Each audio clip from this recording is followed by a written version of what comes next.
भारत का जो न्याय का सिस्टम है ना, वो बहुत बड़ा और कॉम्प्लेक्स है। पर किसी भी बड़ी इमारत की तरह इसकी भी शुरुआत एक नींव से होती है। आज हम उसी नींव को समझेंगे। भारतीय न्याय संहिता का अध्याय 1 यानी प्रारंभिक, जो असल में न्याय की पूरी इमारत को सहारा देता है। तो इसे सिर्फ एक चैप्टर मत समझिए, ये एक तरह का गाइड है, एक नक्शा है जो ये तय करता है कि कानून का हर अगला पन्ना आखिर पढ़ा कैसे जाएगा। यहीं से कानून को अपनी असली ताकत और अपना दायरा मिलता है। अध्याय 1, जिसे प्रारंभिक भी कहते हैं, एक तरह से कानून की आत्मा को तय करता है।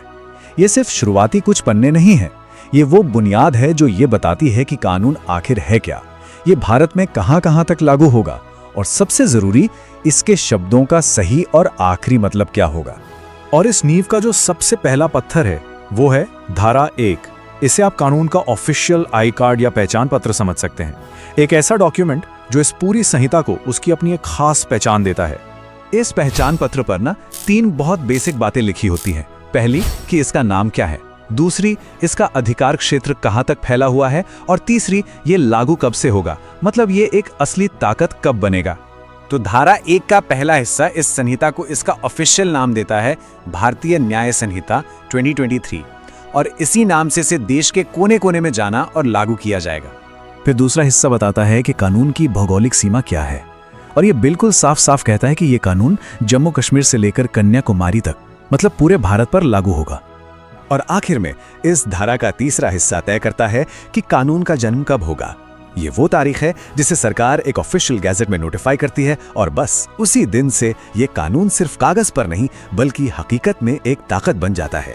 ठीक है, तो कानून की पहचान तो हो गई, पर अब हमें इसकी भाषा भी तो समझनी होगी, है ना? और यहीं पर आता है अध्याय आय का दूसरा स्तंभ, धारा 2। अगर धारा 1 कानून का आई कार्ड है, तो धारा 2 उस कानून की अपनी डिक्शनरी है, उसका शब्दकोश है। देखिए, इस धारा में हर शब्द की जो परिभाषा दी गई है ना, वो पत्थर की लकीर है। मतलब ये कि कोई भी कोर्ट, वकील या आम इंसान अपनी सहूलियत के हिसाब से किसी शब्द का मतलब नहीं निकाल सकता। इसका मकसद बस इतना है कि न्याय की भाषा सबके लिए एक जैसी रहे। चलिए एक उदाहरण से समझते हैं। जैसे दस्तावेज शब्द को ले लीजिए। अब सवाल उठता है कि क्या एक ईमेल या कंप्यूटर फाइल को अदालत में दस्तावेज माना जाएगा? धारा 2 इसका जवाब बिल्कुल साफ देती है, हाँ, और ये दिखाता है कि कानून को वक्त के साथ बदलने के लिए कैसे डिजाइन किया गया है। इसी तरह लोक सेवक या पब्लिक सर्वेंट की परिभाषा बहुत जरूरी है। ये धारा साफ साफ बताती है कि कौन कौन से पद पुलिस अधिकारी से लेकर जज तक इस दायरे में आते हैं। ये क्लैरिटी बहुत जरूरी है ताकि कोई अपनी शक्तियों का गलत इस्तेमाल ना कर सके। यहाँ तक कि न्यायालय या कोर्ट जैसा आम सा लगने वाला शब्द भी एक सटीक कानूनी परिभाषा मांगता है। धारा 2 ये पक्का करती है कि किसी भी शब्द की व्याख्या में कोई कंफ्यूजन न रहे, जिससे न्याय की प्रक्रिया में कोई भ्रम पैदा ना हो। तो सवाल यह है कि इन परिभाषाओं का इतना महत्व क्यों है? वो इसलिए क्योंकि अगर शब्दों के मायने ही बदल दिए जाएं तो न्याय का पूरा तराजू डगमगा सकता है, और किसी शब्द की गलत व्याख्या के नतीजे बहुत गंभीर हो सकते हैं। जरा सोचकर देखिए, अगर इन बेसिक परिभाषाओं को ही कोई गलत समझ ले या उन्हें चुनौती दे दे तो क्या होगा? इसका असर सिर्फ एक केस पर नहीं बल्कि न्याय के पूरे सिस्टम पर, आम इंसान के भरोसे पर पड़ता है।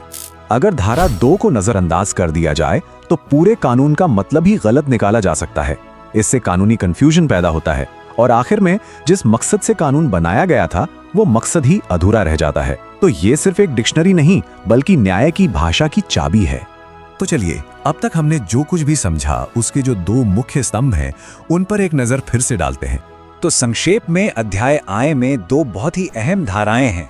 धारा 1 जो कानून के पहचान पत्र की तरह है, ये उसका नाम और दायरा बताती है, और धारा 2 जो उसकी डिक्शनरी है, वो उसकी भाषा को परिभाषित करती है ताकि न्याय को समझने में कोई गलती ना हो। ये बात याद रखना बहुत जरूरी है कि ये शुरुआती धाराएं सिर्फ एक फॉर्मेलिटी नहीं है। ये शब्द असल में उस न्यायिक ढांचे की असली बनावट हैं, वो आर्किटेक्चर हैं जिस पर न्याय का पूरा सिस्टम खड़ा हुआ है। और आखिर में एक सच तो मानना ही पड़ेगा, किसी भी कानून की असली ताकत उसकी मुश्किल धाराओं में नहीं बल्कि उसकी साफ और मजबूत शुरुआत में होती है, क्योंकि जब नींव मजबूत होती है तभी न्याय की एक टिकाऊ इमारत खड़ी हो सकती है। है।